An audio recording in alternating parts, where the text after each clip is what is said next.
hasil tugas wirausaha kami mengenai popopuri dan puding. Sebelumnya, perkenalkan nama saya Rahma Amalia. Nama saya Tasya Prilia. Nama saya Deka Umayna Dana. Nama saya Muhammad Ridwan Maulana. Nama saya Muhammad Dimas Maulana. Nama saya Sepia Ramadhanti. Nama saya Muhammad Ridwan. Di sini kami akan membahas mengenai latar belakang, visi misi, deskripsi produk, proses produksi, keunggulan produk, SWOT, strategi pemasaran, target penjualan, dan dukungan pembiayaan mengenai tugas penjualan kami. Pertama, kita akan menjelaskan latar belakang yang akan dijelaskan oleh Haikal. Puding merupakan salah satu makanan penutup yang digemari masyarakat karena rasanya yang manis, teksturnya yang lembut, serta memiliki varian rasa yang menarik. Selain enak, puding juga dapat dibuat dengan bahan yang sehat sehingga dapat dipilih untuk berbagai kalangan. Permintaan pasar terhadap cemilan praktis dan estetik semakin meningkat, baik untuk konsumsi sehari-hari maupun acara khusus seperti ulang tahun dan arisan. Dengan modal relatif yang kecil, proses pembuatan yang sederhana serta peluang inovasi rasa dan kemasan yang luas, usaha berjualan puding memiliki prospek yang menjanjikan untuk dikembangkan. Oke, selanjutnya kita akan membahas visi dan misi yang akan dijelaskan oleh Ridwan.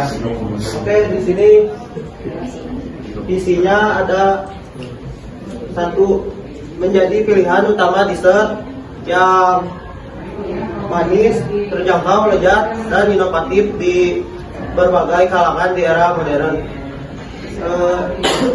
Di sini ada pun misinya ada 4. Yang pertama, menyajikan puding karamel dan coklat dengan rasa berkualitas dan lembut. Yang kedua, memberikan harga yang ramah di kantong tanpa mengurangi kualitas. Yang ketiga, menghadirkan produk yang praktis, higienis, dan menarik dari segi kemasan. Yang keempat, memberikan pelayanan ramah dan cepat untuk kepuasan konsumen. Oke, selanjutnya ada deskripsi produk yang akan dijelaskan oleh Dimas.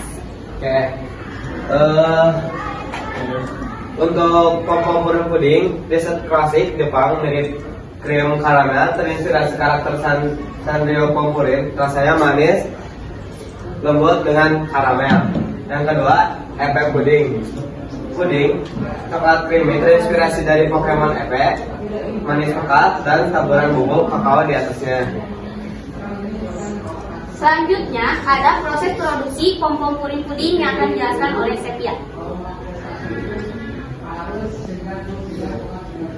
Nah, di sini Sepia akan menjelaskan proses produksi pom-pom puding. Yang pertama adalah siapkan bahan utama seperti susu kental manis, susu bubuk dengkau, gula, kuning telur, dan vanili. Masak adonan, campurkan semua bahan dalam panci. Lalu aduk di atas kompor dengan api sedang hingga rata dan mulai mengental. Lalu cetak puding setelah adonan mendidih. Tuang perlahan ke dalam cetakan dan biarkan si puding itu mendidih dan mengeras. Lalu kita membuat karamel yang bahannya yaitu gula aja yang dipakai, gula dan air. Lalu cara membuat karamelnya itu panaskan gula di wajan hingga mencair dan berwarna keemasan. Lalu tuangkan karamel setelah puding cukup dingin dan agak mengeras, tuangkan karamel di atasnya. Lalu dinginkan kembali atau bisa dimasukkan ke dalam kulkas setelah hingga meset. Lalu setelah itu bisa disajikan, puding siap dinikmati dengan lapisan karamel yang mengkilap dan manis. Selanjutnya ada proses produksi mengenai efek puding yang akan dijelaskan oleh Depa. Di sini kita akan memasak ibi puding. Ibi puding itu sebenarnya sama aja kayak popopuri puding yang tadi sudah dibaca oleh Setia. Bahan dasar itu sama, tapi dari coklat doang. Kalau popopuri itu vanilla, kalau ibi puding itu coklat. Jadi bahan utamanya ada susu kental manis, susu dengkau, terus ada kuning telur, coklat atau bubuk, dan gula. Nah, yang pertama kita campurkan dulu semua bahan kering, yaitu belum dijalankan maaf. Yang pertama kita masukkan 1 sendok Nutrijel, lalu kita masukkan susu bubuk dan cow dan coklat bubuknya, dikasih gula juga dikit, diaduk-aduk. Habis itu masukkan susu kental manis dan putih telur. Setelah diaduk-aduk hingga merata, pindahkan ke dalam panci, lalu kasih air dan aduk hingga merata. Setelah aduk merata, nyalakan kompor dengan api kecil, lalu aduk hingga mengental. Setelah mengental, tinggal pindahkan ke cetakan ke tempat yang ingin kalian cetak sesuai keinginan kalian, karena kita di sini untuk jualan, jadi kita pakainya cup untuk jualan. Jadi kita masukkan ke situ, nah setelah itu kita tunggu set dan di atasnya kita bukan oleh coklat bubuk. Selesai, saya bisa dikasih. Oke,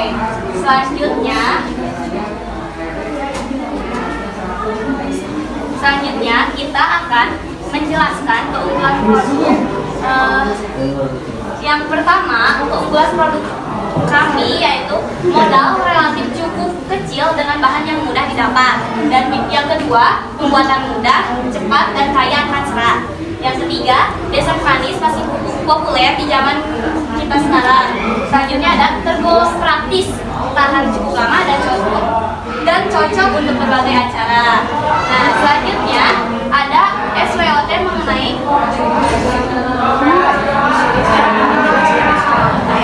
Yaitu ada kemudahan pemahaman keluar dan ancaman. Kekuatannya adalah fleksibilitas dalam penyajian, rasa yang berbeda, dan mudah ditemukan. Makanya keterbatasan daerah, persaingan yang ketat, dan kurang inovasi. Peluangnya sebagai permintaan pasar yang terus meningkat dan inovasi produk pemasaran digital. Dan yang terakhir ada ancaman perubahan tren dan preferensi konsumen, persaingan dari makanan penutup lainnya, wilayah kamu itu di sana di luar. Selanjutnya ada strategi pemasaran. Yang pertama, dibagi menjadi 4P. Yang pertama ada produk. Kita menawarkan puding dengan 2 varian rasa, yaitu pertama yang karamel manis, yang kedua coklat creamy. Selanjutnya ada flash atau tempat. Kita penjualannya difokuskan di lingkungan sekolah SMA Negeri 1 Sukaraja.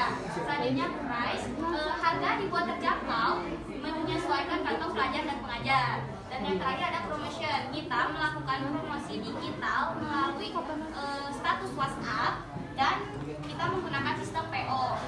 Lalu dikirimkannya setelah sistem PO selesai. Oke. Selanjutnya ada target penjualan. Target penjualan pertama kita ada omset 84.000. Nah, satu piecesnya kita jual 5.000. Nah, jadi terus kita target kita tuh menjual 25 pieces. Nah, 25 pieces berarti 5.000 dikali 25. 5.000 dikali 25 sama kan 125.000. Ini ada pihak pembiayaannya, rinciannya.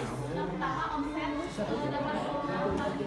modal pihak dari kita ada 3.360. Nah, kita jual 5.000. Rincian penjualannya ada 125.000. Untuk investasi kita kurangin dari hasil penjualan, dikurangin omset, jadi sekitar 41.000. Sekian presentasi dari kelompok kami. Terima kasih. Wassalamualaikum